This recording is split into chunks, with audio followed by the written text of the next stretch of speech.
Hey everybody, Wendy Sellers here, the HR lady. I'm here with JC, my co-host. Such a pleasure to be back. Thank you, Wendy. Yeah, you're welcome. Thanks for coming back. I couldn't do this without you. Today, we have an awesome topic. We are going to be talking about volunteerism to improve employee engagement. And we have an amazing host or attendee today, Penny Cedar, CEO of Habitat for Humanity of Seminole Apopka, which is in Central Florida, in case you don't know where that is. Hey, Penny. Hi. Thanks for having me today. Yeah, thanks for being a guest. I truly appreciate it. I want to kind of just jump right in. And, most of our attendees are HR professionals or professionals that are forced to wear the HR hat because they don't have HR. And you know me, I'm a huge fan of volunteerism and even a bigger fan of Habitat for Humanity across the world. I just thought this was a perfect opportunity to really talk about how companies can start a volunteering program and help to improve employee engagement, which keeps them at the job instead of quitting and leaving and going somewhere else. So what are your thoughts on this? Well, I think having volunteer opportunities for employees is key to building teamwork. I think that especially younger people, and not just younger people, but especially younger people are looking for opportunities to give back to their community. And they feel better when they're working for an organization that shares those values and has vetted volunteer opportunities and offers them to the entire staff. And actually, does the work to vet the organizations and maybe even come up with a schedule. But I do think it's something that people are really yearning for in big corporations. And it's a great way to get to know, the person that works down the hall from you, or the big boss, or somebody who's you just wouldn't get a chance to meet. So there's so many great opportunities with volunteerism, and I do think people are looking for ways to give back. Yeah, absolutely. A very interesting and recent study conducted by PwC states that employees most committed to their organizations put in 57% more effort on the job, and they're 87% less likely to resign than employees who consider themselves disengaged. And when we think about keeping employees engaged through volunteerism, the possibility of volunteerism as a benefit, it's a mind shift for some people in the C-suite, wouldn't you say?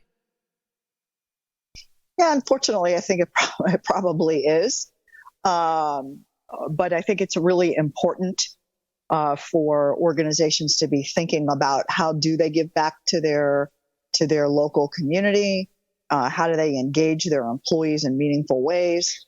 And I can tell you, there are a lot of great volunteer opportunities and great organizations to give back to. But Habitat, of course, coming out and swinging a hammer can really do some great team building for a group. And I think if you're in the C-suite and you care about your people, creating and having opportunities available to them, to their employees, very important.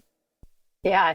And I like to say, hopefully you're in the C-suite and you care about your people. But even if you don't care about your people, you do care about the bottom line. And, that's that study that JC referenced, 87% less likely to resign if they are committed to their organizations, which volunteerism could help with. So it's funny. We pay people, and so we'll talk about the paid part of volunteerism in a moment. But if we go ahead and pay people to leave the organization and volunteer for the day or a couple days, they're more likely to stay with the company. Isn't that ironic? It again, I think it makes a lot of sense that you give folks the day off, so to speak, or you pay them to go volunteer. Shows that commitment, a larger commitment to humanity. So if you care about your community, then I think there's that natural tendency to think, well, then they care about me too. And so this is really great. Yeah, I'll stay. That's fantastic. Right, exactly. And you can learn, if you're volunteering with Habitat, you can learn things for your own house. That's where I learned a True. lot of my skills. I've, learned how to put on a roof, put in What? siding, put in, interior walls, you name it. Oh, And that's it's all at, cool. it's awesome. It's Hmm. awesome. I mean, in the summer, it's a little tough, especially in Florida, right? Where it's hot, but it's just an amazing experience. It, No through doubt. the No through the doubt. volunteering opportunities, but when you're in the workplace, outside of the C-suite, if we're down on the floor level, we're talking a managerial perspective. There could be challenges between leaders, different bosses at different levels, and their employees. You put them into a different atmosphere. You move them outside of the office, get into this environment where you're volunteering, giving back to the community, possibly building a roof for Wendy's Cellars. And the next thing you know, you've got camaraderie that's overflowing. You start to shift that paradigm in relationships in a way. Do you see an evolution between people when they come to volunteer and where they wind up at the end of that journey versus where they began? I definitely do. I mean, again, you're talking about, whether you're C-suite level or your middle management or your clerical staff or whatever the case may be. Pretty much everybody comes to the job site with, and I think probably Wendy can attest to this, with no real skill in construction. So everybody has to work together, and they have to work together in a way that can be kind of vulnerable, but fun at the same time. And so, you can see bonds and connections happen in a way that wasn't going to happen in the office, in that stratified, kind of work environment. Yeah, you really do. And you are there with no downtime because Habitat wants you, or any volunteer organization wants you to be there and be productive. So you're there with no downtime. And the great part about it is you're working alongside your coworkers if it's a company sanctioned event, and you're forced to not talk about work. You're forced to, really figure out, how am I putting this roof on, and how am I going to communicate, and how am I going to work together? And I think that's how you break down barriers at work too, because it could be awkward at work talking to an executive, where now when you're standing next to them in jeans and work boots on a Friday or Saturday, you're talking about, hey, can you give me that hammer? Yeah. It's a much different aspect. And I loved also from that same study that JC quoted earlier, PwC study, is, people that are communicating better and working better, the company sees, what was it, 22 or 21% increase in revenue. That's huge, huge, huge. And hopefully they could use some of that revenue to turn around and make a donation, right, Penny? Sure. Even half of that, right? But we love it. And I don't know that it matters, what you're doing for the volunteer project. It could be working in a soup kitchen. But again, you get a group of people that've got to get into a groove working together, and they've got to, like you said, communicate, and they've got to kind of figure out people's strengths and weaknesses pretty quickly, and likes and dislikes. And that's all really transferable kinds of information and knowledge that goes from, again, whether it's a job site or a soup kitchen or whatever it is people are doing, it's transferable into the workplace. Thinking about the bigger perspective of volunteerism as a company benefit, one of the things that Wendy was able to source before today's program was some information about the Volunteer Protection Act of 1997. And that generally protects volunteers from the liability in the performance of their volunteer work. So if the volunteer performs services for a not-for-profit organization or government entity and either receives no compensation, although reasonable reimbursement for expenses incurred is allowed, or does not receive anything of value in lieu of compensation in excess of $500 a year, certain protections are in place. With that aside, what about stipends for volunteerism? Is there such an incentive out there?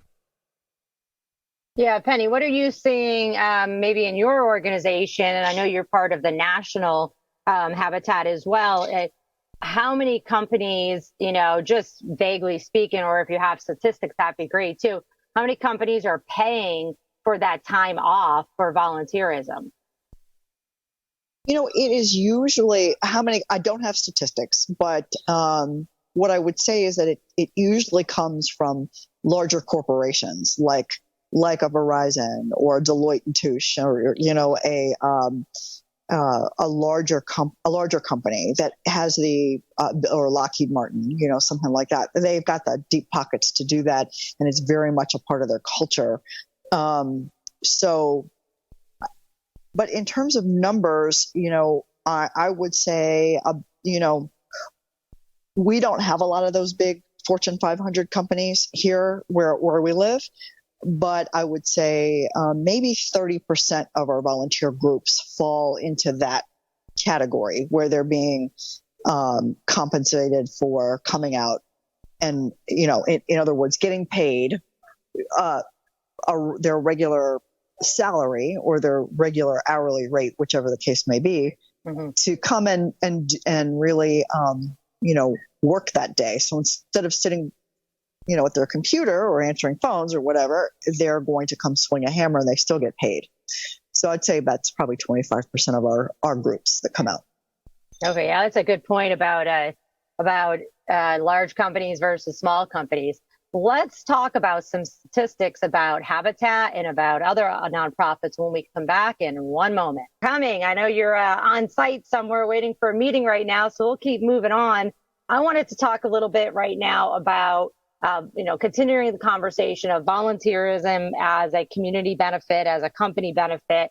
And if you can give us some statistics about how people can get involved with Habitat for Humanity, and just statistics as a whole about how we as volunteers can help our local communities. Great question.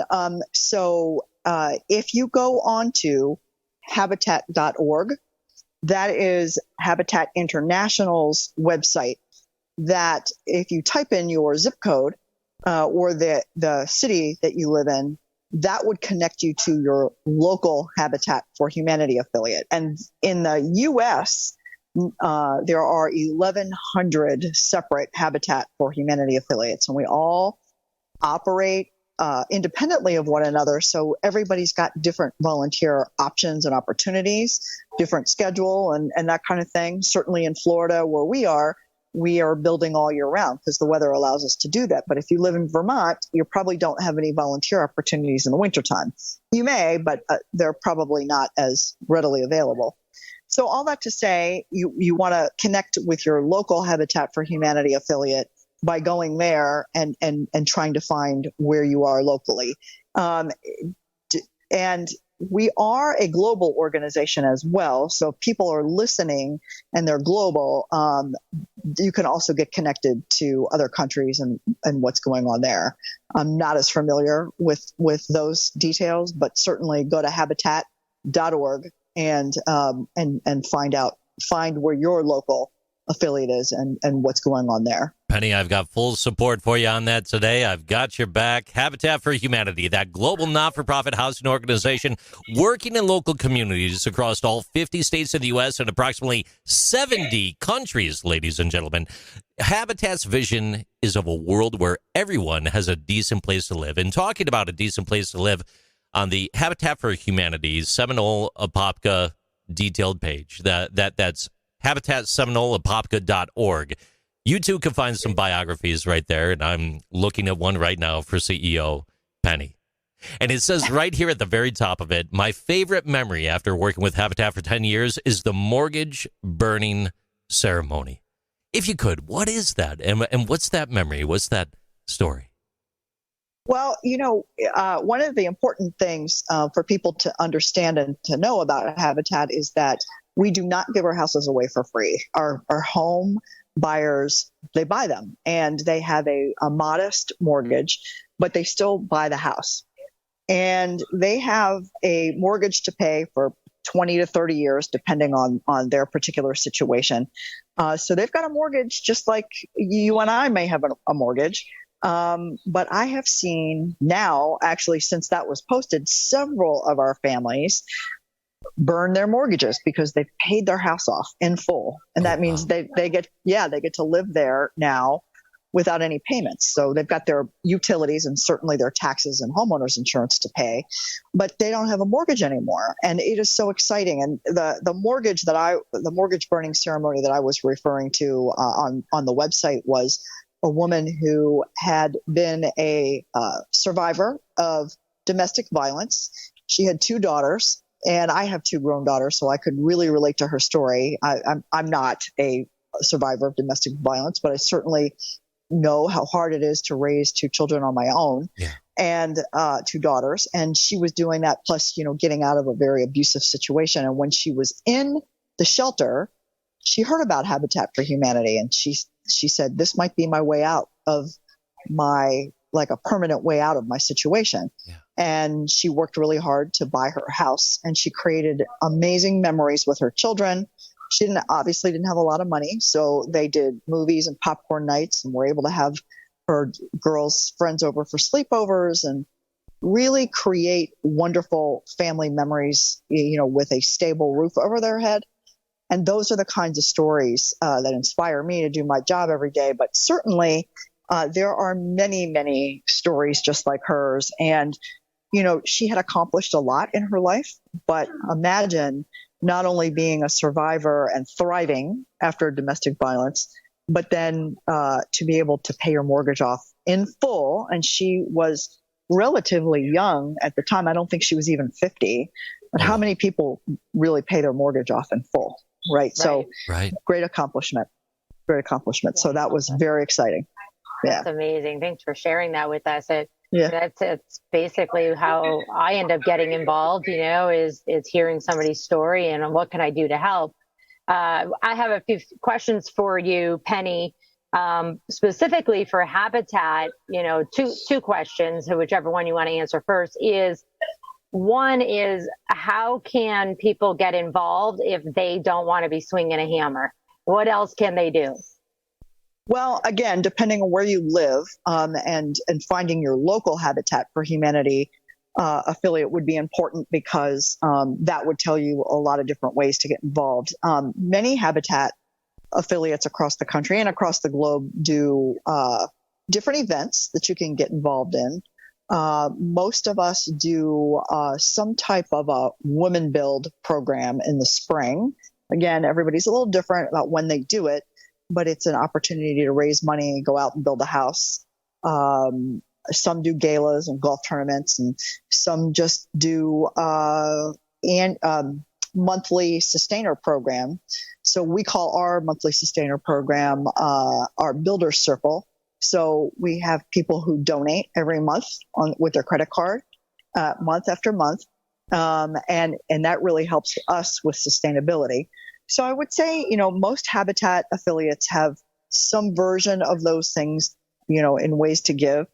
If you're a construction company, your local Habitat for Humanity affiliate may be participating in a builder's blitz, where a general contractor actually gives back by getting their subcontractors to donate both labor and materials to build a Habitat house with professionals, not volunteers. And so that's a lot of fun. So again, every affiliate in your community has different opportunities, but probably some version of the things I mentioned. Yeah. So I wanted to dive in a little bit more specifically on how I'm an HR director, I'm an HR manager, I'm a business manager, and I want to start up a volunteer program, and I'm gung ho that it's going to be with Habitat. How does Habitat work? Like, how you mentioned earlier that you don't give away these houses. So how do people apply to be considered a homeowner? Is it only new homes? Is it refurbished homes? There's hours that need to get put into it, right? Like work hours? Yes. So once again, at my particular Habitat affiliate, we do mostly new single family homes or townhouses. And depending on where you are, what part of the country or what part of the world you might be in, the product may be a little bit different. And it might be high density or maybe single family. Sometimes it's rehabbing homes, like you mentioned. And sometimes some habitats, go in after a disaster and do disaster recovery. And some habitats do rehab work. Um, but regardless of what that looks like in your particular community, there are always three criteria for becoming a Habitat home owner.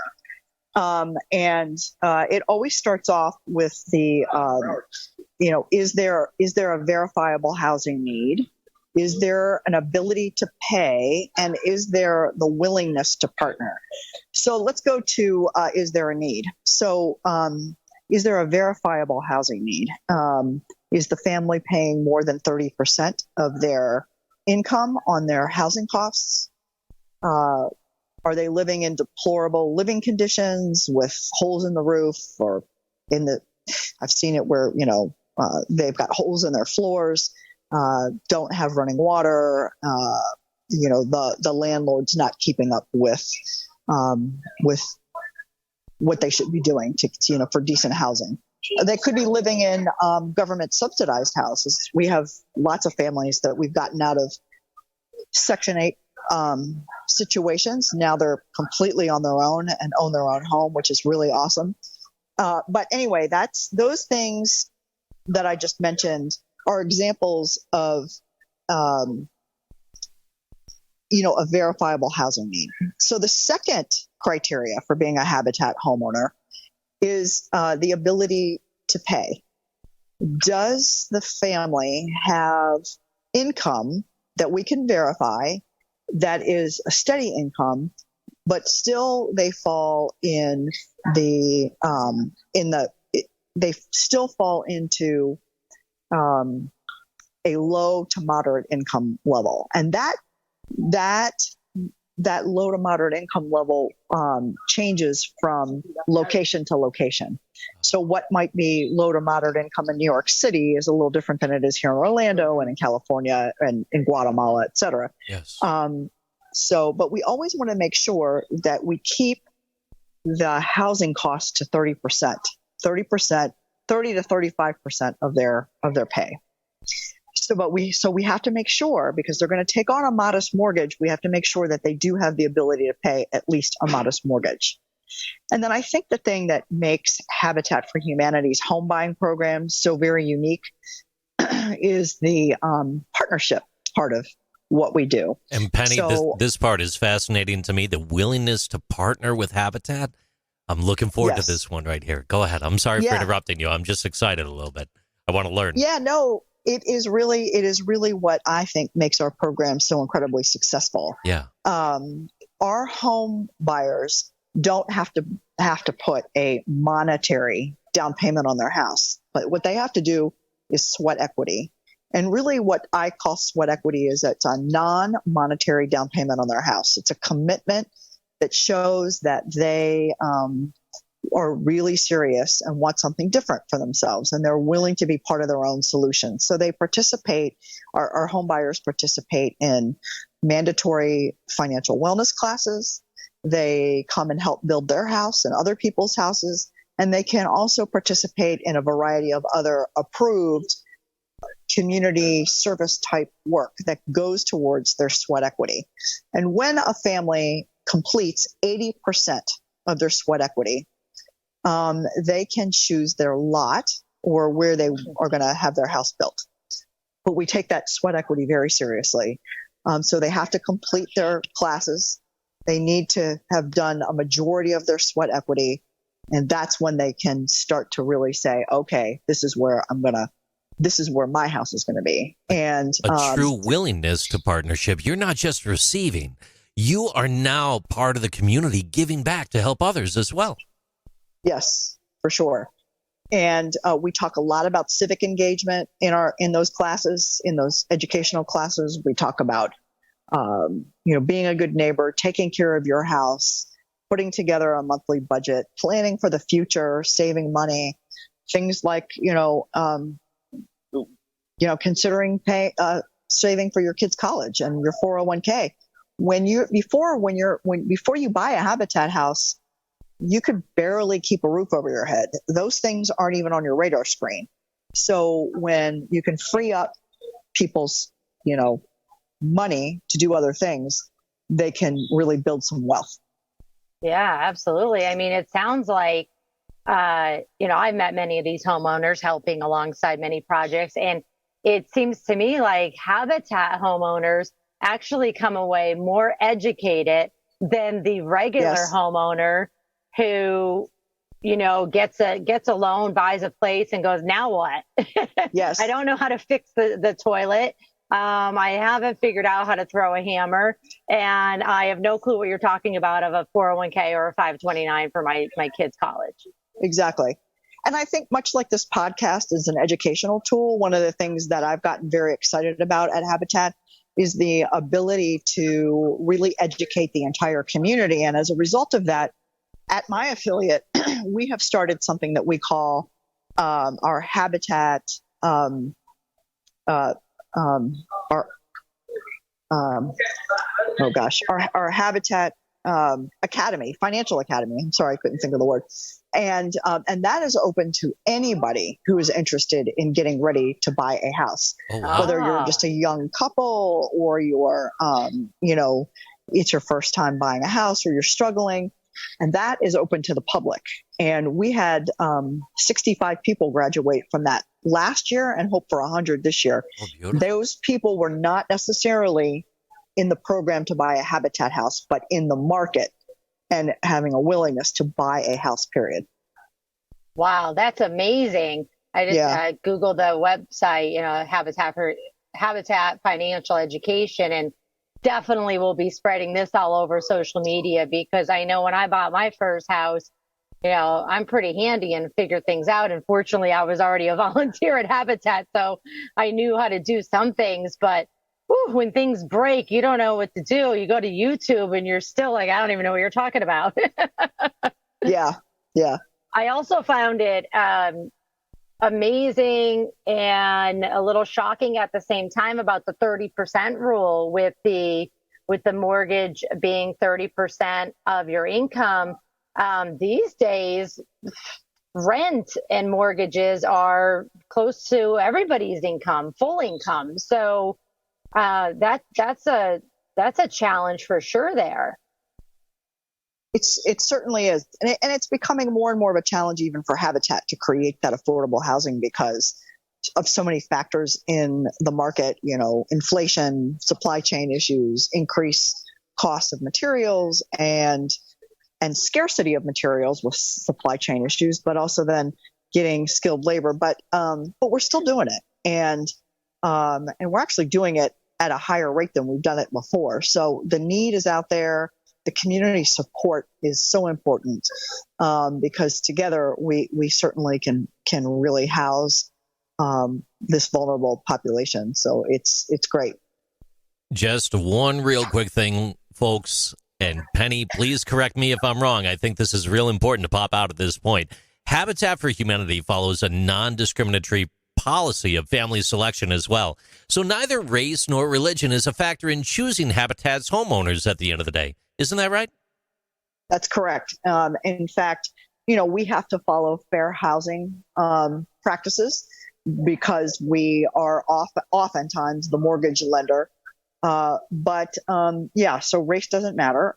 But I will say one of the things I'm very proud of at my particular affiliate is that we really are very concerned and have really put a lot of effort into helping the BIPOC community close that wealth gap by providing the ability to buy a house. And so, as for many Americans, owning a home is the biggest asset that they have to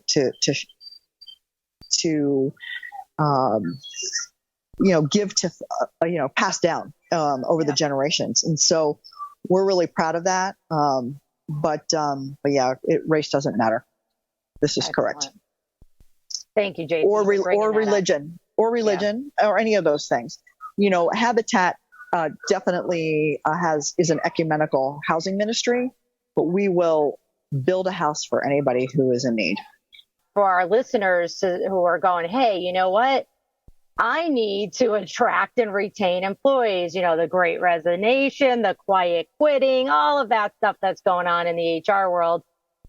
Implementing a volunteer program, preferably a paid one, can be the way to really light that fire under your employees and get them to stay, and then get their friends to come on over and work with your organization.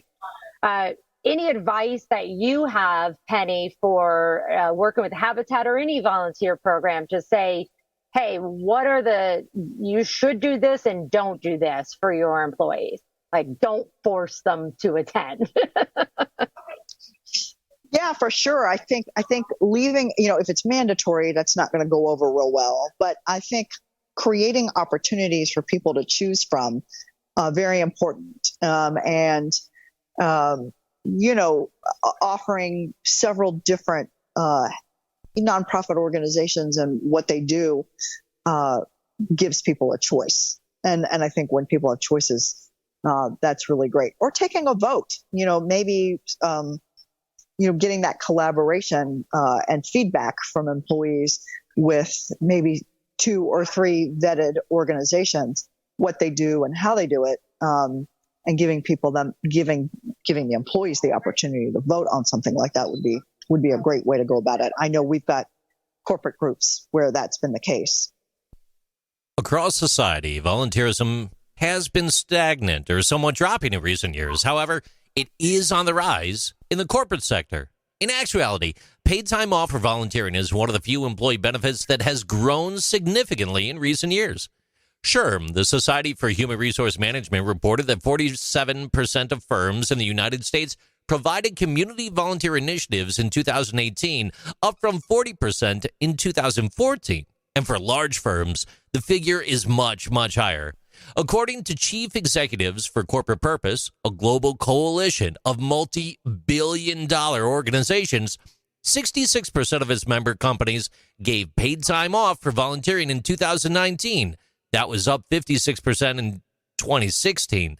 So if we think about 2022, we threw out a whole bunch of numbers there, and we're on the backside of COVID. It's time to hit the gas on getting that volunteering going again. How are things looking on the ground floor out there, Penny? Yeah, do you have a lot of volunteers right now? We do. I will say at Habitat for Humanity, I think we're probably all pretty blessed in that. I think when people think about volunteering, it's almost synonymous with Habitat. People think about swinging a hammer, building a house, lifting walls and those kind of things. So we do. Our volunteer hours and individuals, whether they come from corporations or civic groups or whatever, has actually improved year after year. We have more and more. But I do see a bigger shift towards corporate volunteers and those paid time off programs that you were discussing. I think back in the old days, you had a lot of retirees that would volunteer, or stay-at-home moms, and I think that really so many people are continuing to work that those individuals are fewer, but the corporations kind of pick up the slack, if you will. Yeah, absolutely. And one of the things you mentioned in an earlier episode or earlier in the podcast today is about, the companies that you see that are paying their employees to attend are usually the bigger companies. So, for our listeners today, don't rule yourself out on this. Talk to your accountant. Make sure you figure out a way. I don't care if it's a half day, but it is so, so important to encourage your employees to volunteer. So it improves relationships, improves communication, and quite honestly, helps retain them. And so paying them 4 hours or 8 hours once a year or twice a year is totally worth it. And I can guarantee you, if done right, will actually reduce your recruiting costs, because you won't have empty seats. Because people will say, well, I had a rough day today, but you know what? I literally just threw a hammer with my boss a couple weeks ago. And we have not at. And making sure that you get them to stay because they're friends, even if they're not best friends forever. I think when I started volunteering at Habitat, I was an HR manager, and I started implementing it as a benefit with the organization, but really an engagement, not so much of a benefit, more of like, hey, we've all these people that we've recruited from all over the country, and now they're in this city and they don't have family here. So now we're going to become their family. And in order to do that, I'm going to get them involved in everything in the universe. And if those people choose to be involved in, habitat or whatever it is, like Penny, like you said, about asking them, what do they want to be involved in? And then have somebody on your team that's dedicated to making sure that happens. Don't give it to somebody who doesn't like to organize things. True. That is true. Find somebody who's the person that, plans the office birthday parties or the happy hours or the, at the outings, the Christmas party. That person is gonna really be able to recruit good folks. I think I'll be calling a dear friend of mine that coordinates a wine night. That's just me. I mean, it needs to be organized, and it needs to be legit, not just thrown together. Absolutely. And according to a fascinating study that was conducted by Deloitte, companies that encourage and promote volunteering enhance employee morale, the workplace atmosphere, and the perception of the brand of the company. The study was based on surveys completed by 1,000 full and part-time employees who volunteered in previous years. An overwhelming majority of employees, 89%, say that companies that encourage volunteerism provide a better overall working environment, and further say 70% that volunteer activities are more likely than company-sponsored happy hours to boost employee morale, believe it or not. I find that a little shocking, right? And more than 3/4 believe that volunteering is vital to employee well-being. So when we think about the bigger picture, Penny, what else should be considered before a company starts implementing non-profit volunteer programs besides what we've already talked about so far? I think one of the important things to consider, is the organization that you're volunteering for. I think it is important that again, it either come from the employees that are familiar with the organization, or somebody in the corporation does some background looking at what's going on.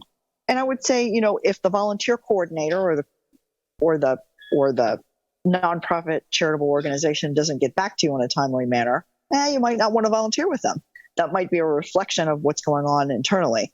It may or may not be. I will say, a lot of times we're very dependent on volunteers, but I just would be careful about that. And then, it is important that from the charitable side or the nonprofit side, that there is a commitment to a good volunteer experience.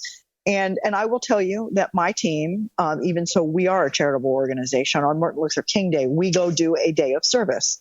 And we choose a small nonprofit in our community that we all go and work together. And we have had excellent volunteer experience and some pretty bad ones. And what's been nice is that I can sit with them and talk to them about why it was good or why it wasn't so good, and make sure that we don't replicate the not so good part of it. So it's also a training opportunity for my staff, as well as just giving back and doing our own team building. So I think that those things are important, that the charitable organization is committed to the volunteers' experience as well. Right. One of the things that I wanted to mention, because we started out talking earlier about, paying your employees as a benefit.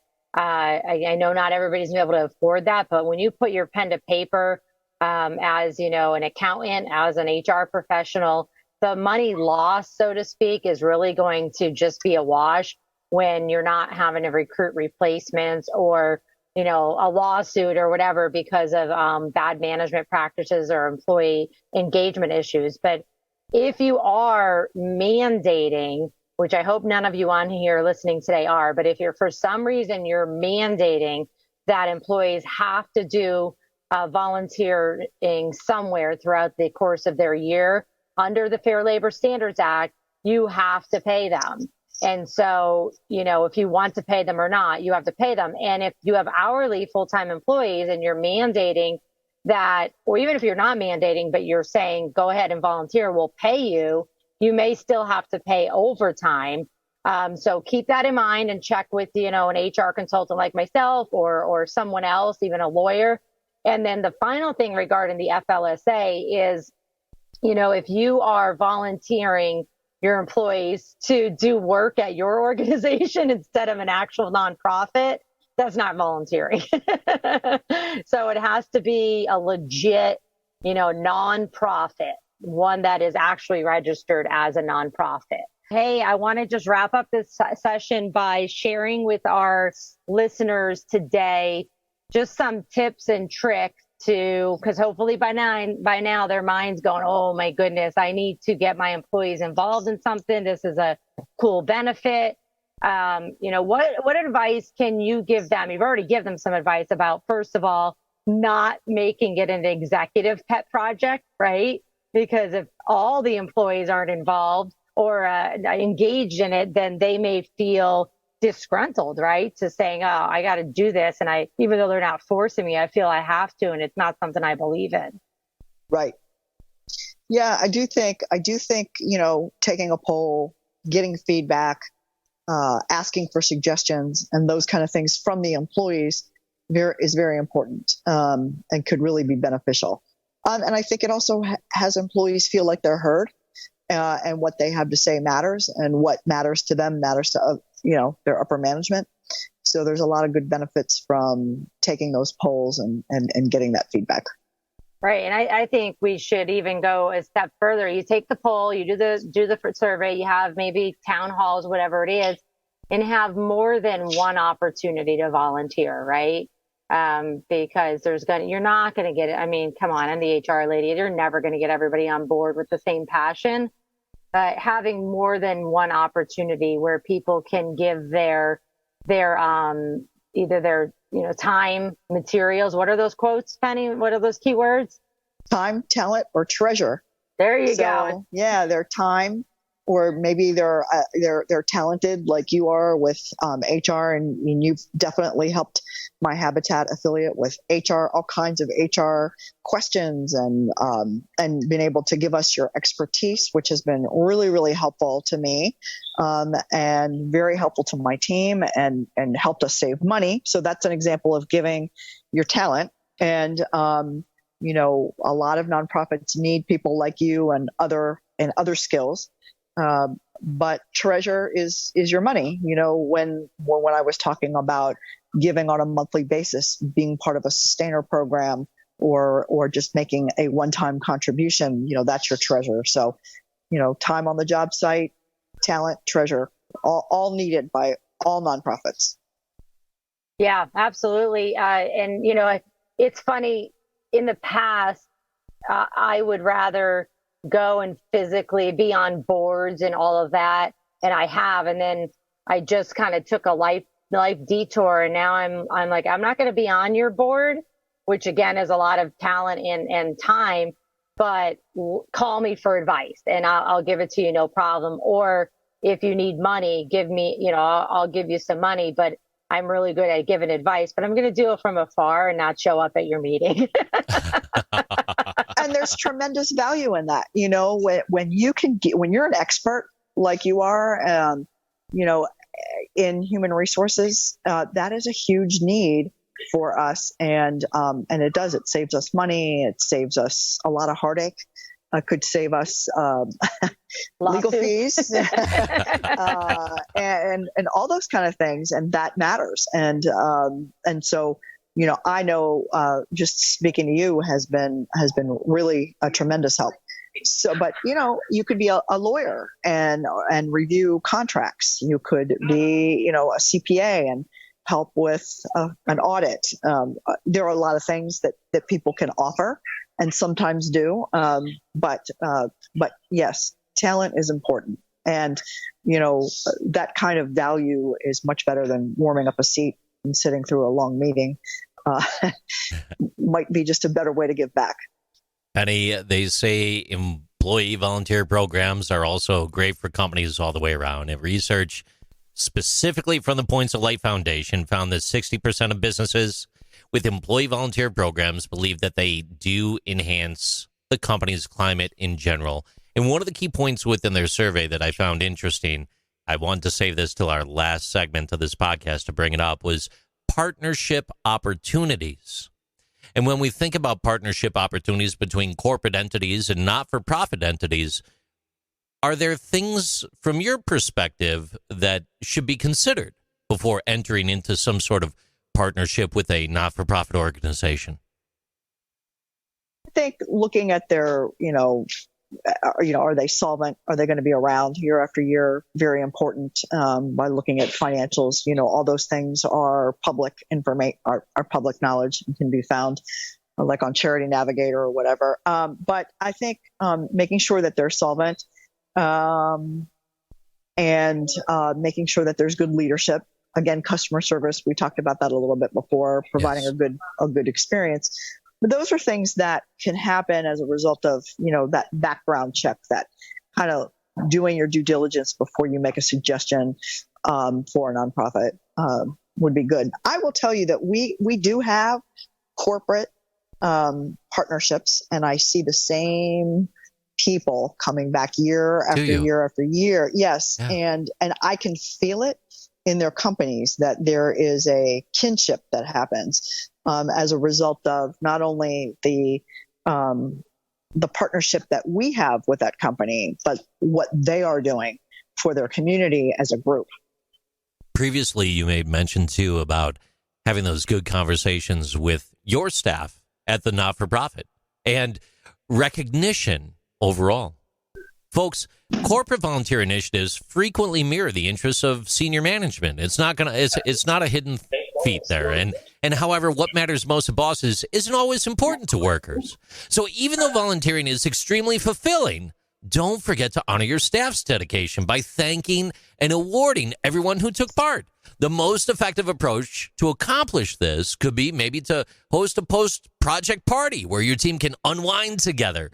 Maybe take a well-deserved vacation. Maybe not necessarily together either, right? That could get weird. That could get strange. Unless it's me coming down to Orlando, which, Penny, I would definitely do that.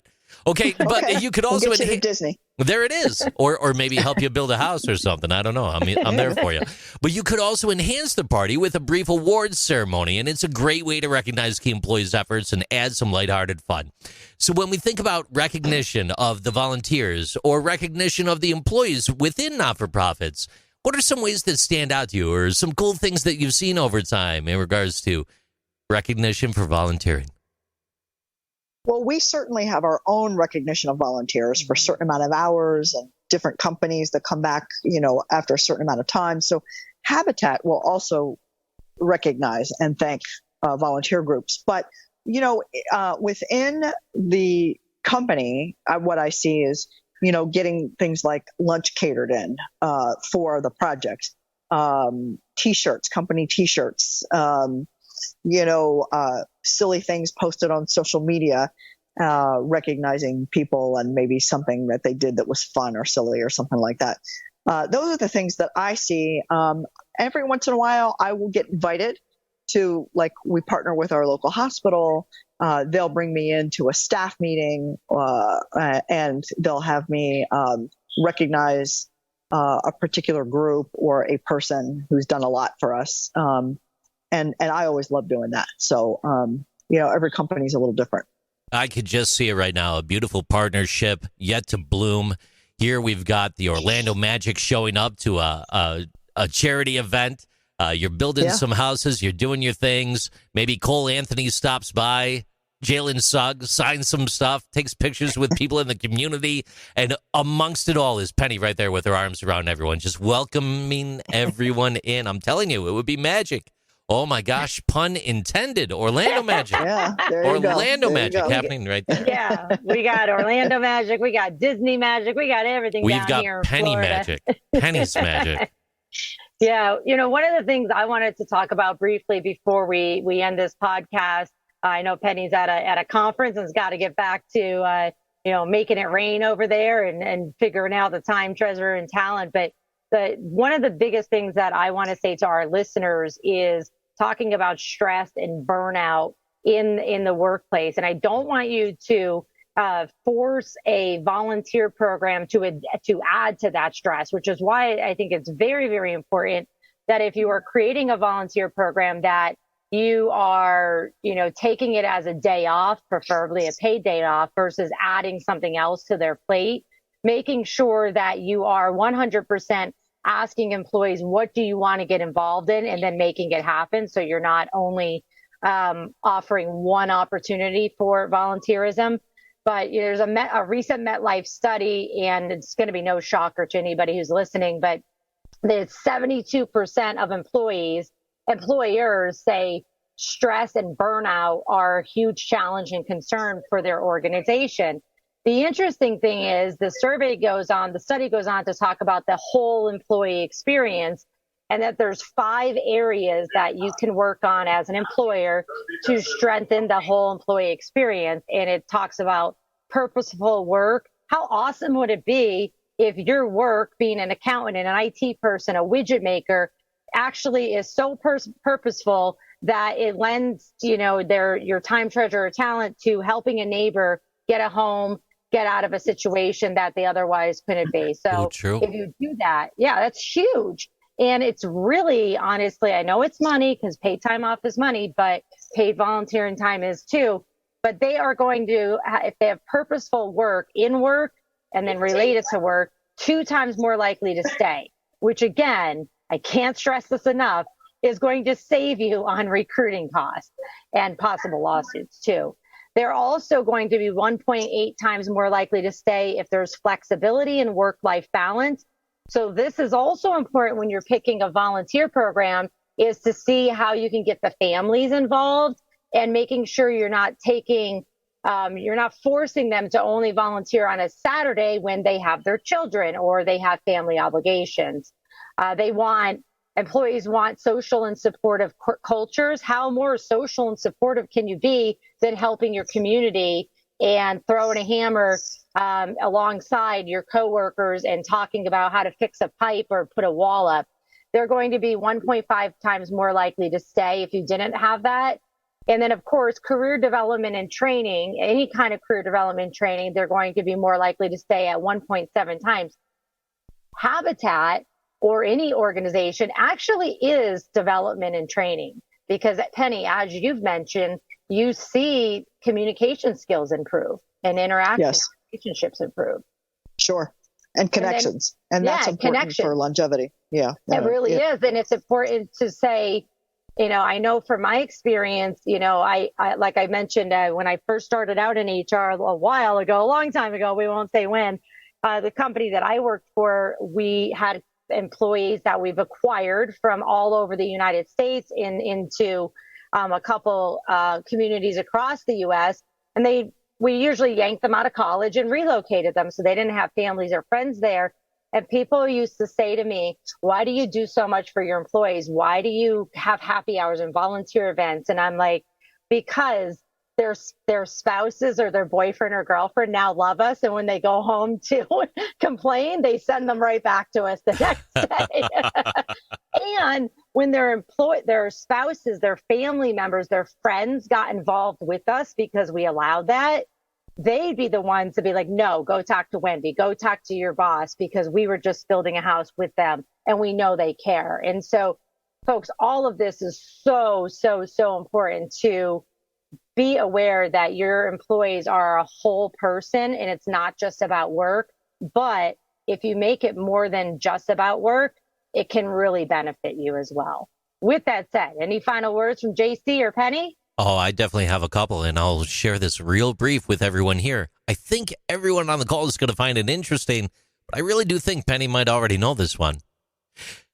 Did you know Habitat for Humanity likes a challenge? The record for building a new habitat house in the least amount of time was established in Alabama's Shelby County. It took Habitat 3 hours, 26 minutes, and 34 seconds, breaking the previous record of 3 hours, 44 minutes, and 59 seconds to build an entire home. How cool is that? That is cool. Very cool. Totally cool. That's impressive. That is impressive. Hey, they've got a following of 2 million people combined on social media, and we're lucky to have one of their CEOs here today. It's been my pleasure talking to you. That's all I have for today. Penny, thank you, and Wendy, thanks for having me. I'll turn it over to Penny for her final thoughts. Yeah, Penny, and how can people reach you to learn more about Habitat, even if it's outside of Florida? So people can again reach me through the habitat.org website and then find the Seminole County and Greater Apopka affiliate, or just go directly to our website, which is Habitat Seminole Apopka, like Seminole Indians, SeminoleApopka.org, and find local opportunities for sure. Habitat for Humanity loves volunteers, and they are the lifeblood of what we do. And I would say that is true in every community, and certainly true where I am. And it's very, very important to me as a leader that we provide a outstanding volunteer experience, and people walk away feeling appreciated and also understanding there's a whole lot more of work to be done, and they want to come back and do it with us again, for sure. And whether it's here in Central Florida or it's across the nation or across the globe, Habitat loves our volunteers. I know you do, because I've been one of them. So Yep.